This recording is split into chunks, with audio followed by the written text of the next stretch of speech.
ऐसे मार रहे हैं और 3 पैर ऐसे भी नहीं है, और ये गौ माता रो रही है। तो पास में गए, जा करके क्रोध में कहने लग गए, मैया आप रुदन मत करो, आपकी सेवा हमारे इस राज्य में, इस लोक में होंगे। हमारे दादा परदादा जब आपकी सेवा किए भावपूर्वक, तो हम भी सेवा करेंगे, आपकी सेवा में कमी नहीं करेंगे। और ये मारने वाले कौन व्यक्ति, इसे मैं जीवित नहीं छोड़ूंगा, ऐसा मन में भाव लाए और खड्ग निकाल लिए उसे मारने के लिए। तो व्यक्ति खड़े हैं, वो समझ गए कि राजा परीक्षित क्रोध में आ गए हैं, और राजा परीक्षित क्रोध में तो है, हो सकते हैं मुझे मार दे।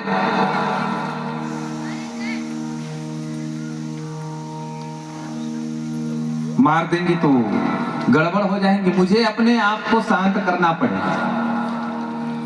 एक बात होता है नहीं, जब 2 लड़ते रहो तो एक को शांत हो करके कहां चले जाना चाहिए, ज्यादा बात नहीं, या फिर क्षमा मांग लेना चाहिए, क्षमा मांगने में कुछ नहीं।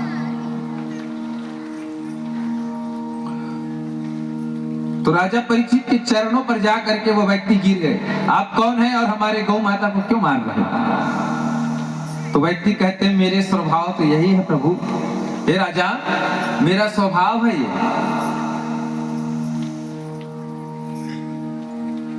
कि मैं सभी को मारते रहता हूं। आप है कौन? तो कहते मेरा नाम है कलयुग। अच्छा कलयुग, मैं भी इसी युग में जन्म लेकर के आया हूं, अवतार लेकर के आया हूं। भगवान श्री कृष्ण के स्वधाम गमन के बाद मेरा आगमन हुआ है और मैं हूं कलयुग। और ये पृथ्वी रूपी गौ माता है और एक पैर में खड़े बैल ही धर्म है। आज मृत्यु लोक में अगर दया रहते तो बलि नहीं होते, आज के समय में निर्जीव जानवरों को मारे नहीं जाते, अपने भूख मिटाने के लिए किसी बकरे या मुर्गे की बलि नहीं चढ़ाए जाते। आज दया नहीं है, और दया और साथ में दान, आज दान भी नहीं होता। दान होता है, बोलिए, दान भी नहीं हो पाता। अगर कोई आ गए घर में ना, घर में कोई आ गए भिक्षा मांगने के लिए, तो मन तो कहता है कि कुछ निकाल करके भिक्षा दे दूं। आए हैं उनके भूख मिटा दूं, मन में विचार होता है, लेकिन फिर क्या सोचते हैं कि महंगाई ज्यादा और बड़ा परिवार है, महंगाई ज्यादा और बड़ा परिवार, इसमें भी आते हैं झंझट हजार। है? सही बात है कि नहीं? भिक्षा देने के लिए आप गए, निकल रहे हैं, दान रखे हाथ में, फिर विचार कर रहे हैं महंगाई तो बढ़ गया, पेट्रोल 90 रुपए से 102 रुपए हो गया आज है? तो महंगाई बढ़ गया है और परिवार बड़ा है, और कुछ ज्यादा दान कर दूं तो गड़बड़ ना हो जाएगी, ये विचार होते हैं। कथा के माध्यम से हम कहते हैं, जितने दान करोगे उतने आपके धन बढ़ते हैं,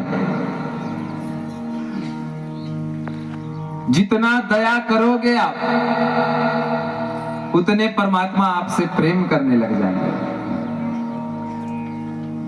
और कथा के माध्यम से कहते हैं, आप अपने धर्म की रक्षा करो। अब एक पैर बचा है गौ रूपी, बैल रूपी,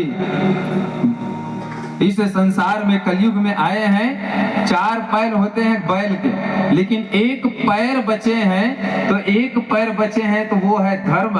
तो सही बात है कि नहीं? बहुत ज्यादा चल रहे हैं, हाँ 2-4 पैसे देने लग जाए तो धर्म परिवर्तन हो जाते हैं। और बता दें, अगर आप धर्म परिवर्तन करते हैं, अगर आप धर्म परिवर्तन करते हैं, आप अपने धर्म की रक्षा नहीं करते, तो धर्म फिर तो आपके रक्षा धर्म निश्चित अवश्य करेंगे। भागवत की कथा में आते हैं, विदुर जी महाराज और मैत्री जी महाराज की कथा चर्चा निवेदन होते हैं गंगा नदी के तट में। तो मैत्री जी महाराज विदुर जी को कथा श्रवण कराते हुए कह रहे थे, अगर इस संसार में व्यक्ति अगर अपने धर्म की रक्षा करे ना, तो धर्म उनकी रक्षा अवश्य करते। धर्मो रक्षित रक्षिता। ये कैसे? तो आप ध्यान पूर्वक श्रवण कीजिए। महाभारत की युद्ध हुए, महाभारत के युद्ध में 100 भाई कौरव, 5 भाई पांडव। 5 भाई पांडव में राजा युधिष्ठिर धर्म थे। 100 भाई कौरव में दासी पुत्र विदुर जी महाराज धर्म थे। समझिएगा, 5 भाई पांडव जो कुछ भी कार्य करते थे राजा युधिष्ठिर से चर्चा करते थे, धर्म को साथ में लेकर के कार्य करते थे। 100 भाई, विजय किसका हुआ? किसके विजय हुए महाभारत युद्ध में? पांडव हुए। किस लिए? क्योंकि धर्म की पालन करते थे। 100 भाई कौरव के क्या हो गए? सर्वनाश हो गए, पूरे मिट गए। किस लिए? बोलिए।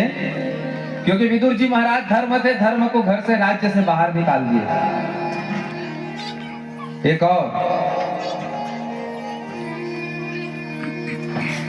लंका में धर्म कौन है?